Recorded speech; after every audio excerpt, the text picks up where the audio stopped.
want to very much thank Attorney General Patrick Morrisey to take his time out of a very busy campaign period to visit with the Morgan County Area Chamber of Commerce. The Morgan County Area Chamber of Commerce does not endorse candidates. What we do, however, is work very hard to focus on the issues that are important to our membership. This past summer, we did a survey of those issues that are important to our membership, and from that member survey, we focused on those issues. And from that survey, we focused on those issues, and every legislative candidate in particular, we sent that information out to those candidates. And from that information, we developed some questions, our Government Affairs Committee. And then we asked those candidates, invited those candidates to come and meet and visit with us. Not as part of a campaign effort, but as an opportunity for that candidate to share and visit with our leadership of the Chamber and to talk about their ideas of how it relates to our Chamber and see our Chamber. Now, we've done that with all the candidates, and for the Attorney General to take his time this morning to visit with our leadership, I think is very respectful. We very much respect him and thank him for doing that. And I'd just like to take this second. We usually applaud him afterward, but I like to applaud him for being here this morning. Now, I call this an intimate conversation because that's what it is. It's not a campaign rally. It's not a rah-rah, this, that, or the other thing. It's not focused on. It's not really focused on the campaign. It's focused on the Chamber and what our area is, and what Patrick Morrisey stands for and believes that the Chamber and what he has done and what he can do for us in the Morgantown, North Central West Virginia region. As such, we work very hard to focus on those, our membership and our membership issues. From that, I'm now going to shut up, and I'm going to turn it over first to our chairman of our board, Mark Nesselrode, and then he's going to introduce our co-chairs of Government Affairs, who then will introduce, turn it over to our AG, Mark Nesselrode. I won't speak too long, but thanks Delton, our Director of Government Affairs and Transportation, and the rest of the staff for putting on events like this. This is really a great member benefit for our 450, 500 members, and thanks to everybody else from those members that have shown up this morning, and I'm sure everybody will report back to their businesses, and I know we'll report back to our board at our next meeting. Again, the Chamber's headed in a wonderful direction. I've got the gracious pleasure this year. We're working closely with folks like CBB, the Development Authority, Sunny Side Up, come a long way in our dinner programming and our other events and programming. A lot of good things ahead. Obviously, we've got a wonderful community, a shining star of the state, eds and meds and other recession-resistant. So, love to have politicians and public servants like Patrick Morrisey in Morgantown, because we know we can be the leader and help lift the rest of the state and get us on our way. So I'll hand it off to Libby Durr from First Energy and Dan Miller with Teston Associates, our wonderful co-chairs of Government Affairs. Hello. Hey. Good. I don't know if you want to. You go up there. Three of you come up here.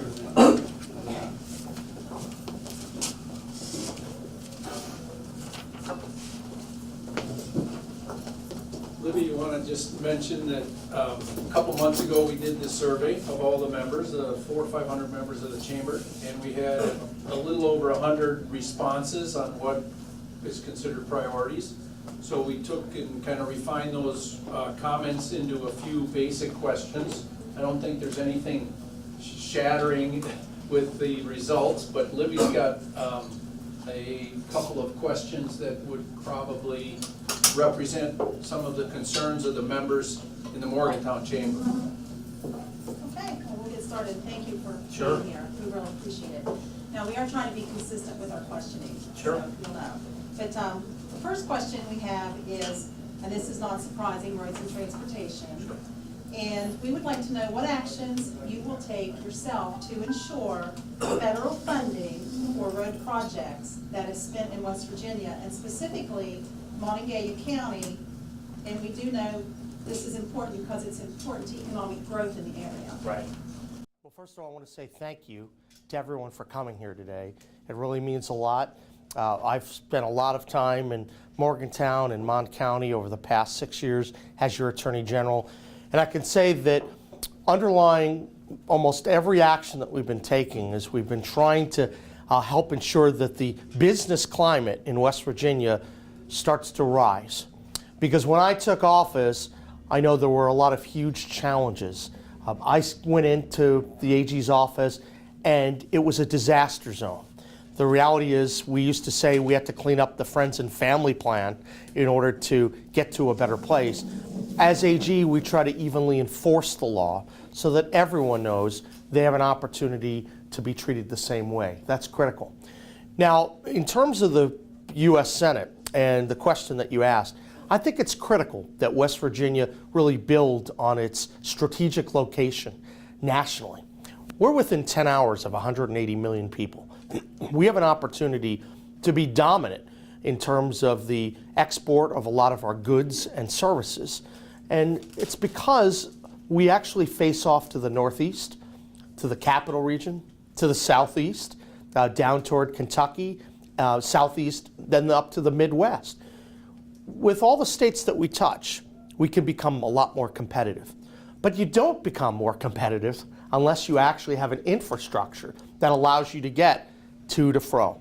And that's actually been one of the drivers of my mindset in recent years. In fact, interestingly, as Attorney General, we obviously are not responsible for building the roads or funding the roads, but we always have looked to ensure that if there were regulatory hurdles along the way, whether it's the King Cole Highway or other roads that people were trying to block, we were trying to remove those regulatory barriers, because beyond raw finances, we know that the regulatory scheme can be highly detrimental to the building of infrastructure in our state. And that's actually been the area of focus where we've been highly successful in West Virginia. My background, you know enough about it. I'm a regulatory lawyer. I'm the one who sued the Obama administration, and we took out the Obama Power Plan. We took out the Obama Waters of the United States rule, the methane rule. We're working really hard in all those areas. And the reason why that's so important is if we can be known as a state that's going to defend our industry, our workers, then that allows other companies to start to think about investing in West Virginia. But once again, infrastructure is critical. And when I think of infrastructure, I think of the roads, I think of the bridges, I think of the dams. The dams are actually in a bad position here in West Virginia. And of course, we think of internet infrastructure as well. You may not realize this, but we're responsible for the single largest settlement in West Virginia history, other than tobacco, which is really a 50-state settlement. And that was $160 million against Frontier. And the whole goal there was to dramatically expand connectivity throughout the state. And we know we've expanded it to many tens of thousands of people, and we've increased speeds. Much more work needs to be done. Now, West Virginia just passed a bond about a year ago. I think there's an opportunity in the U.S. Senate to leverage our resources that usually when you have these T bills, these transportation infrastructure bills that go through Capitol Hill, they look for matching opportunities in terms of what the state and the localities are willing to put up. I would be very much looking to expand those match opportunities and make sure that West Virginia's imprint is always a lot broader than it's been in recent years. Part of what I do, which is a little different than others, including my opponent, I get into the details of things. I build large coalitions that succeed. So I'd probably want to identify coalitions across the country where there are states with similar needs to West Virginia and build those coalitions out so that when we're pushing for specific things that may help in Mon or across West Virginia, that there's a chance to have 25 senators growing, pushing toward that end target. That's how you have to get things done. With all due respect, my opponent doesn't know how to do that. As AG, when we pushed the Obama power plan against that, we built a 27-state coalition, 155 parties. When we went after the Waters of the United States rule, we had 30 parties and many other entities who were engaged in that. Those are critical things to do. You have to bring people together. That means our whole delegation has to be united and looking out for the entirety of the state. We're a small state. If you don't have your 3 members of Congress and your 2 senators together on issues such as transportation or substance abuse or some of the issues that should cut across party lines, then that's a problem. So it's be a big area of focus for me because I look at transportation and infrastructure as part of the core ways you help revitalize a state. Obviously, you have to modernize a tax code and you have tax relief. You have to ensure that the educational system is competing effectively with other states that we touch. And you have to have a regulatory climate that's going to be conducive to attracting business, focusing the regulations where they're sorely needed in the health, safety, welfare area, but not what we saw during the Obama era where they went so far beyond the pale. And then obviously transportation. Our bridges and our infrastructure, they've been aging, and we need to continue to invest. Best way, I think, is to try to look for opportunities to match, but build those coalitions to do so. Thank you. We do have a second question. We do know that tourism has a major impact on Sure. the economy of the state and specifically Montague County. So we do want to continue to see those types of positive tourism trends.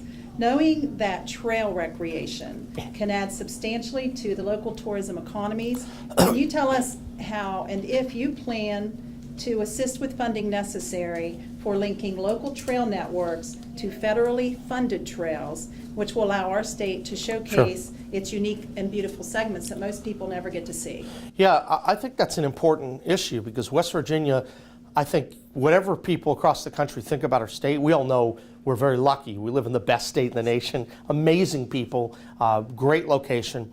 The one thing that people don't always fully appreciate is just how beautiful West Virginia is in all of the nooks and crannies, the hills and hollers of our state. You know, I think of the Hatfield-McCoy Trail and think that nationally that should be getting even more attention. And that means that we need to be thinking of different ways from an infrastructure perspective and just an advertising perspective to make sure that the people within that 10 hours area, 180 million people, that they know about it. And I think that's critical. So we have to make sure that that brings in infrastructure issues. It actually brings in just what you do as a senator all the time. One of the things I was most proud of as the Attorney General is that I ended up rising up to be the national chair of the Republican Attorneys General Association. And in that position, we held a national meeting in West Virginia. Actually, one of my last decisions before I left that organization, the leadership of that organization, is that we're going to have another national meeting in 2019. When you can bring people nationally to West Virginia and you can start to articulate why our state is such a beautiful place and why we need to encourage more tourism dollars, I think that makes a difference. A lot of it's word of mouth, so people know the goodness of the people of West Virginia and the unbelievable beauty. In an interesting way, when you go back to the flooding that we all saw in 2016, I spent a lot of time in southern West Virginia during that. I wasn't preening for the cameras and trying to get all over the news. I went and I talked to a lot of real people. And when I did that, I think I realized, I think all of us know this, there isn't a more giving, generous people than in West Virginia. And when people nationally saw how we handled that crisis, and it was a terrible situation, so many people dying, but they saw that West Virginians came together. They did great things. That was very attractive to people. Makes more people interested in coming to our state, exploring, seeing what a good people we have, seeing how beautiful our countryside is. We need to do a lot more of that. And obviously we need to look from an infrastructure, financial perspective, ways to connect West Virginia even better to all those consumers within that 10-hour radius, and I think that has to be a priority. Thank you. One other question that we had deals with some of the infrastructure that we have in the state. And nature, as we all know, nature's given us wonderful infrastructure. And what I'm referring to is the river system. Sure. The Ohio River provides the impetus for everyone, for the large organizations to sell to the world. And the underground storage basin is one Sure. of the areas that you could be very helpful in Congress by trying to encourage the investment that is needed from a national security Sure. point of view, as well as a jobs creation. Because there's a couple of studies that have indicated 100,000 jobs Yeah. could be created if we get the gas tank, the underground storage basin, to bring in those cracker plants. Right. What do you think you'd be able to do for us in Yeah, that area? I think this is a great question. Another example of why I'm going to be so different than the incumbent. Look, my whole record, if you look at what we've done as Attorney General, we've built massive coalitions to get things done. We took out Obama's #1 domestic initiative. That's not an easy thing to do, and we didn't do it by ourselves. I built that 155-party coalition with the help of 27 AGs. They were all leaders in the effort. You win as a team when you have 27 states, 27 state leaders lining up to help out, and you work together and you put ego aside. There's no telling what you can accomplish. What we've done over the last 6 years is we've built these coalitions in the areas relating to overregulation from the EPA. And so that's unified a lot of these states. And there's an opportunity to educate those states and the rest of the senators that will meet about the importance of having a fallback and another alternative to the Gulf. Because everyone always talks about these storage hubs, and they talk about the Gulf as being the only place. Well, the storage hub here is critically important. We need to make that happen. You're right, from a national security perspective and for many other reasons. And if we do that, then our state's well positioned because of our Marcellus, our Utica plays. I think one of the things I'll be able to do is take that working experience where we've been able to make so much progress against the EPA when they violate the rule of law and build those natural coalitions, because we've been learning a thing or two about oil and gas and other things, other areas. You get to talk to the senators from states where there may be some common interest and explore that and make sure people understand why it's so logical to actually have that alternative to the Gulf. And yet, at the same time, you have to make sure you assuage some of the concerns of the Gulf.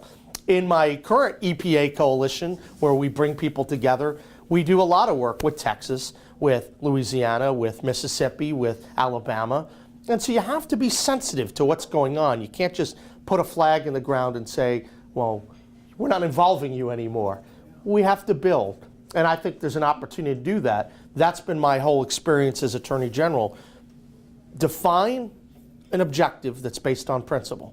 And obviously, the storage hub is a no-brainer for West Virginia. And then begin to build a strategy out to lure other states in. You can't just do it alone. Remember, this is a regional play as well. And there'll be jobs not only for West Virginia, but for Pennsylvania, for Ohio. And there'll be a lot of opportunities for different businesses across the country. We have to build better coalitions to make sure that we have, the hub here as opposed to somewhere else. Great. So those were the main areas that the membership wanted to address. And I think if you're all right with this, we could open it up to the room to see if we have any other Sure. questions that we didn't cover and some of your passions and Well, areas that weren't covered. Yeah, if I can, for a moment, I'd like to just give you a little bit of sense of some of the things we're trying to do on this campaign in the office. I think it's critical that West Virginia has a U.S. Senator who's going to be just so aggressive on the opioid epidemic in a way that we haven't seen before. Now, I know you see a lot of the dishonest ads that are out there, but we've probably done more to address the opioid epidemic than any other official in the state. And I don't say that from a bragging perspective, it's true. When I took office, we had no substance abuse fighting unit in the Attorney General's office, period. And we tried to develop a comprehensive strategy, going after the root causes of the problem. We know that West Virginia leads the nation in overdose death rates, utterly unacceptable. What we wanted to do is attack the problem holistically from a supply, a demand, and an educational perspective, to be thoughtful about it. Now, the Attorney General doesn't have criminal prosecutorial powers, but we actually have been able to partner up with the Northern District U.S. Attorney's Office. We have 15 convictions of drug dealers. That's a pretty good thing, because to me, it's not about the credit, it's about having the adequate resources to address the enforcement side of the equation. That's one part of that triangle we have to focus on. And we have to do more, of course, as a state. I've been asking now for a couple years for the state to better invest in enforcement for our state troopers. And that affects folks here in Mon County, a lot of the border counties. Why? Because we get a lot of illicit drug product that flows in from Mexico, that flows in from other states, and we have to be stronger at the borders because we didn't have an adequate number of state troopers to patrol in the middle of the night. And if people know that, if they know that your major arteries, your interstates, are not going to be adequately patrolled, it's like a welcome mat for all these criminals to come in. That has to change. So I've been speaking on that, but I don't have control of the state police funding. Now, I've actually helped put resources in, and we've been very aggressive through the use of our settlement monies because we think that's critical. But enforcement has to be a cornerstone. That means criminal enforcement for the people that are the drug dealers. That has to be the priority. But it also means civil enforcement. We've had record-breaking settlements in terms of the drug epidemic, far more than any states have been getting. You know, I know someone was critical the other day that there, some big settlement out there. West Virginia has led the way in national settlements in terms of the amount of dollars. So these people don't know what they're talking about. They should stick to selling carpet. So I look at this and I think we have an opportunity to grow by ensuring that we're going after this problem. That means enforcement, that means changing the root causes of the problem. Best practices in terms of when physicians actually prescribe drugs. The reality is that for far too long in West Virginia, pills were being prescribed like candy. And then they were being dispensed like candy through the pharmacies and supplied at an overwhelming rate. And then manufacturers were just producing more and more of the product. Well, interestingly, after I read a GAO report back in 2015 and started to send Freedom of Information Act requests to the DEA, I learned that the national drug quota system was completely broken. It was flawed. And what did I do? Well, I ultimately sued the DEA, and we have a brand new national drug quota system. I think over time that's going to be able to show a reduction in 25 to 35% of illicit drugs. That's from one attorney general, one person who is reading up on this because I'm passionate about fixing this problem. We need to do a lot more of that. Now, interestingly, I did that through the perch of being the attorney general. Think about what you can do through the perch of the U.S. Senate. Wow.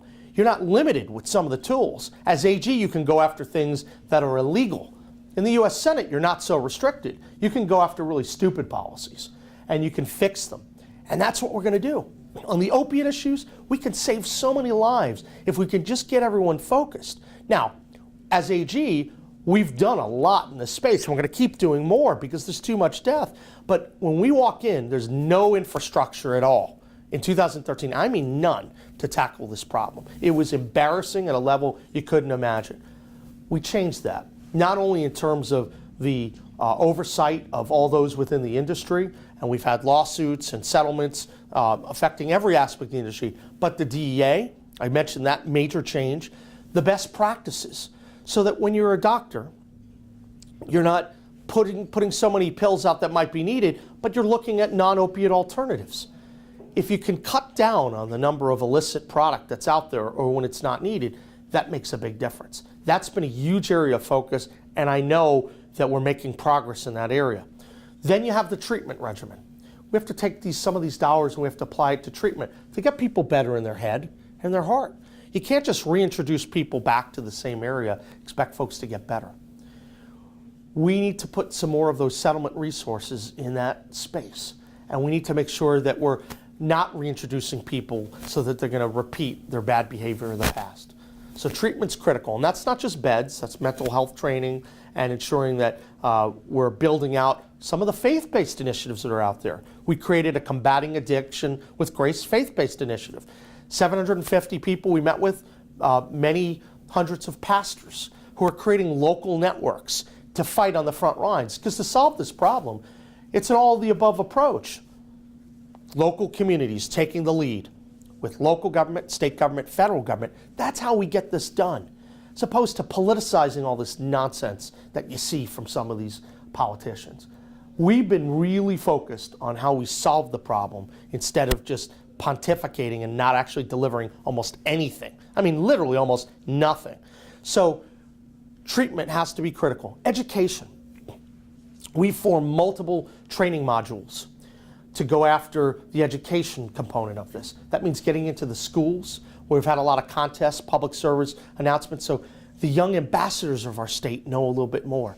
We go to the high schools. We have various programs with athletes. Why? We found out through our studies that if you're an athlete and you take a prescription pill, you're actually 4 times more likely to get hooked on drugs. Wow. So we've gone out, we have opiate awareness games of the week. They've been very popular because we can get out and educate, talk to people about that. That's how you have to deal with these problems. You have to start and get engaged on the community level. For those who know me, you know I get around the state a lot, and we're always out listening, because you have to listen in order to be an effective public servant. But these problems are so severe, we have to make sure that we enlist everyone to solve this problem. That is my top challenge. That's what I'm going to focus on. And we've built a lot of infrastructure that the media never even covers. There's an opportunity to do so much more in the U.S. Senate, and we're going to do it. It's an exciting time, because that platform we have is going to allow us to really make a bigger dent in the problem, as opposed to just having a press release or showing up. We actually do the hard work to try to save lives. So I wanted to mention that, because that's a big passion for me, and it's critical for the chamber and workforce issues that we have a clean workforce that's able to really meet the needs of the next 20 years. It's essential. We're doing better as a state now in recent years. I would argue with the president, his policies, his tax cuts, his deregulatory agenda, what you've seen on the state level, things are turning around. But we have a long way to go. A lot more work that needs to be done. You have to address this issue as part of it, and that's going to be a big focus of mine.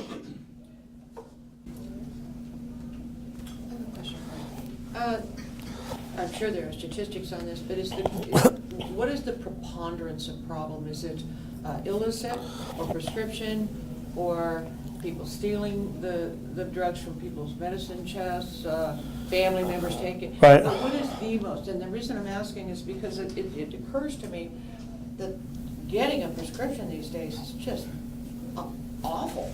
And, you know, for example, I had surgery and I needed something, so I could only get 10 pills at a time, 1 a day. And you can't fill it on the 9th day because it's too early. So I had to get up and go to get 10 more. What that did is triple my copay. So this is a group, and I'm sorry I have to admit this, but seniors are hit the hardest by this. So instead of being 1 copay of 10 or 15, it's 45 or 50. It's extremely hard. My mother's 95. We're going through the same thing with her at 94. We're going through the same thing. Sure, it's everywhere, and it's almost impossible to get something effective without having the strength reduced, and then double or tripling or quadrupling the copays. Sure. So I don't think the seniors are the biggest problem, but it must be happening with young children as well. We don't want to hook them, but. Yeah, so this is a very complicated issue, but there are a number of problems that are out there. So for the longest time, obviously many people would go through the gateway, the portal for prescription drugs, and then they would abuse prescription drugs, but then also they could move to other products. They could move to heroin, they could move to meth or synthetics, et cetera. So we still see that, and obviously that remains a problem because, let's face it, these prescription pills are legal, even though they're still overused, even to this day. So that has to get addressed. But we're also seeing problems. It depends upon what part of the state that you're in, right? I'm from the Eastern Panhandle, and so a lot of people sometimes talk about I-70 as the heroin highway because Baltimore has shipped a lot of illicit product into our state. It's been an issue, and I've talked to law enforcement about that problem. But there's also an issue with respect to Mexico. You may think, well, how do open borders and immigration issues affect things? They really do. We actually get the vast majority of our illicit product in from Mexico, flows through over the border, makes its way finally to West Virginia. And that's because some of the policies were still open. And if you don't put an end to that, then you're going to just continue to have this pipeline of product and supply that come in. And if you don't have the adequate numbers of state police and folks guarding the border, if you will, that's going to be an issue. So there are a lot of parts of this, and I think what we've been trying to do is identify all these. We've studied these issues. That's why I'm looking forward to having a debate with my opponent, because we've studied these issues a lot deeper than he ever has. So when you have an opportunity to go in and to say, look, this is what's happening when you have open borders policies. This is what's happening when you have a national drug quota system out of control, spitting hundreds of millions of excess pills in. And these are the solutions. In the Senate, you can develop policy solutions for things that you can't do as Attorney General. Because once again, I'm limited. I can sue when things are unlawful, but you can't just wave a magic wand and change things. And so I think that it's a combination of all these issues, depending upon what part of the state you're in, but all of them are pretty important to tackle. Can you comment on the U.S. Postal Service role in that?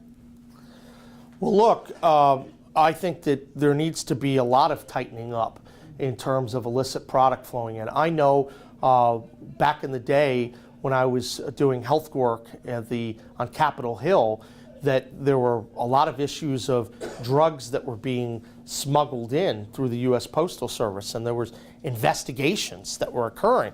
So that's still occurring to a large degree. That needs to be tightened up. Obviously, we need to clamp down on that.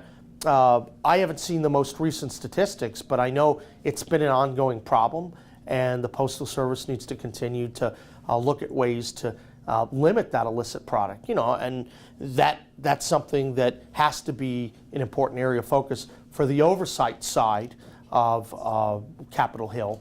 And then, of course, there needs to be a lot of real serious discussions with the post office. But it's a combination. You see things coming in through the mails, but you see things coming through the porous borders as well. And then you have these policies that some people are putting out when they were talking about reuniting the families. Remember all that debate? Well, do you know that the bill that 49 Democrat senators signed on to, I think that was the number, would have allowed individuals that had clearly, these are people, criminals, that have crossed the border when they're accompanied with a minor or someone that's maybe seeking asylum, you couldn't arrest them within 100 miles of the border. Think about that. Our office has done more work on human trafficking education because that's a growing problem. But when you can't actually arrest people that may be engaged in drug trafficking or human trafficking because you're worried about being politically correct, are you kidding me? And those are the policies of some of the people that are represented, quite frankly, by my opponent. He signed onto the bill. We have to look at that. Those are bad policies. We want to unite families, let me be clear. But you don't want to take away the tools of law enforcement and limit their ability to arrest within 100 miles of a border when that person could be a human trafficker, they could be a drug trafficker. I mean, it's crazy. That's what we have to address. But that doesn't get reported much here in West Virginia. Hang on.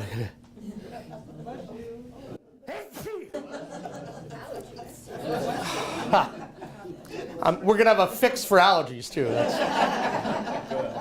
I wish, right? I could tell you a couple times a year when the allergy season comes, it can be pretty challenging. So, There you are, if you need it. thank you very much. I appreciate it. What are your thoughts, ideas, vision for resources in regard to school safety from the federal government to states? Sure. Well, I think a couple things. One, I participated in a training that the NRA help conduct. And actually, we did it in Mon County just a number of months ago. I think we did it probably back in April or May. And school safety is obviously critically important. You want an environment where people can learn without having to worry that there's going to be a shooter on the premises. That's important. One of the things that we need to do is we need to continually harden out the framework of the schools, right? So that people know there are opportunities, that there's going to be an individual that's going to be armed. One thing we always have to be focusing on are deterrents, so that if a shooter comes in, they know there might be armed people there, whether it's arming the teachers or whether it's having a school safety officer, someone who's trained, maybe a retired military, retired law officer who can be there. And I think every school needs to have at least one person like that. But it's not just having that one person, it's ensuring that those schools are trained with how to deal with situations like that. We found through the work that we were doing when we were in Mon County that a lot of the people in the school and a lot of the kids, they didn't know what the right exit areas were, how to handle situations like that. And that needs to be part of it as well, not simply having a security officer. That's important, but it also, you need to build out that, harden out that infrastructure. And that has to be a piece of it. And obviously we have to make sure that people do feel comfortable within the schools. All this costs money. And I think we have to look for different ways to do this. And I will say this, when it comes to education, there's a lot of money that could be saved and applied and go right back to West Virginia. For instance, when people talk about paying teachers the right wage in West Virginia, I know a way that we can pay them more. You know what we can do? We can take the massive number of government bureaucrats, administrators making over $100,000 a year, and we could say, let's ship that money back to the state like West Virginia, where we can actually invest in teachers and school security and things that actually help people. These bureaucrats don't. But if you rubber stamp every bill and you're not willing to touch the holy grail of the bureaucrats, that's a problem. We need to actually make sure that those resources flow to where they're needed, as opposed to people that are making $100,000 plus in the Beltway.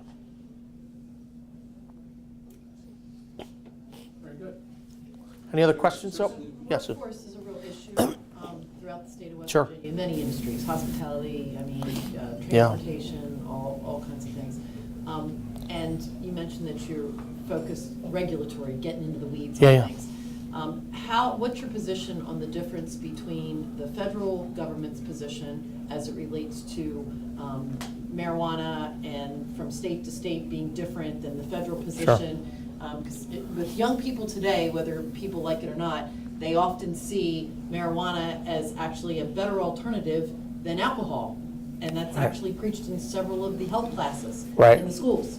So I'm just interested in your position Sure. between the federal government versus the states and the Yeah. variation. No, I think It's it's- a challenge Right. for workforce eligibility. It is. People are drug tested. If here, Right. in any state, if it's an illegal substance, Right. then you've automatically, removed a segment of the population. Just So, curious. right, so my position has always been that I think that one thing you don't want to do is create broad new gateways on terms of illicit products and make them legal, because that's only going to contribute to the broader challenges we have.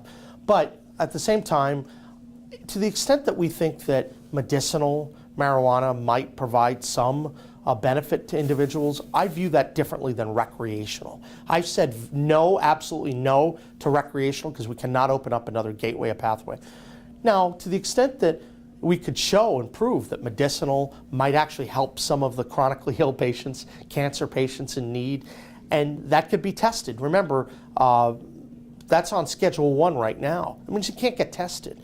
I think that if you test it and you explore, hey, this might be okay for medicinal, but let's let the data decide that. So I've always said I've been open-minded on medicinal if there's medical utility, but I've said no to gateway. And I think that's how I've looked at this issue, because I think it's important that we not open up these broad gateways, because that's only going to make it harder, quite frankly, for the workforce in West Virginia to thrive. Because I hear some of the stories, what went on in some of these other states that opened up these broad pathways, and they're not pretty. So, but we have to also remember that when it comes to drugs, there's an issue of connectivity. a lot of times because the economic opportunities have been challenging in our state for a long while, that a lot of people, when you're a coal miner and you get laid off, you want to make sure that they're staying connected within the community, because you see a big fall off. A lot of times if you lose your job, and you might spiral down a bad pathway, and we have to look for community organizations helping keep people together. That connectivity, I think, is really essential in terms of the long-term, ensuring that the population just, is clean and ready to work, as opposed to falling prey to these illicit products. Very good. Guys, any other questions? I will tell you this, as a Chamber of Commerce, I hope that you will appreciate, I've been very dogged in terms of trying to clear out that regulatory pathway so that we have new economic opportunities in West Virginia. It's got to be the top issue for all of us. That's been my focus as AG. But think about a guy that actually took on all those national regulations that were unlawful and won and built the national coalitions. And just imagine what we can build in the U.S. Senate with these coalitions. I mean, it's going to be phenomenal. Whether you're talking about the issue of workforce, whether you're talking about the issue of substance abuse, or the regulatory scheme, or the storage hub, you want someone who's a builder, who's a leader, not someone who's going to put his finger in the wind, wait to the very last minute to make any decision. And put aside, I don't want to mention my opponent's name today, but you have to have someone who can lead. If you like what you hear, let's get that message out. And the reality is, we're dead even in the polls. We have a great chance to win because people see that contrast between my background and his. But that's because we get things done. And he's been wildly ineffective. So I think because once you focus on leading and winning, that makes a difference for our state. I want to thank Pat Thank you. Morrisey, our Attorney General, for coming here this morning. Thank you, guys. Appreciate it. Hope that was good. I'd like to thank Elizabeth Durr with First Energy and Dan Miller from Testa and Thank you. Associates for Appreciate it. moderating Absolutely. Thanks. our